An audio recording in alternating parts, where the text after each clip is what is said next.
Conduct, నా credibility, నా integrity వీటన్నిటినీ దెబ్బతీసే విధంగా కుట్ర జరగటం మాత్రం నాకు చాలా ఆవేదన కలిగించింది. నిజంగా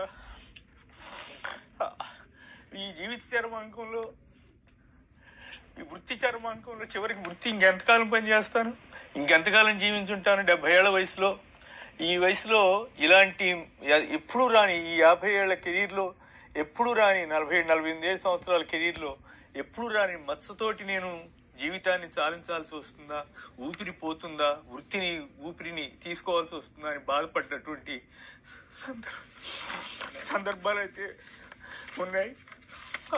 అందుకే ఎమోషనల్ అయ్యాను తప్ప అరెస్టులకి వీటికి భయపడి కాదు. కానీ కేవలం ఊపిరి తీయాలని కొందరు, ఊపిరి పొయ్యాలని జగన్ గారు, భారతి గారు.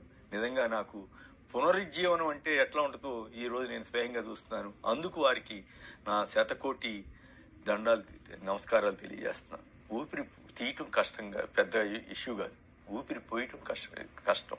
అలాంటి ఊపిరి పోసి నాకు మళ్ళీ ఈ అవకాశం, ఇట్లా పైగా ఆశ్చర్యం నాకు ఈ ఆ జైల్లో ఉన్నంతకాలం నాకు వార్తా విశేషాలు వీటి గురించి పెద్దగా తెలిసేది. కానీ కేఎస్ఆర్ లైవ్ షో నేను లేనప్పుడు కూడా అదే బ్రాండ్తో కొనసాగించడం అంటే నా పట్ల ఎంత గౌరవాభిమానాలు చూపించారు. వారికి నేను ఏ రకంగా కృతజ్ఞతలు తెలుపుకోగలనో నాకు అర్థం కాదు.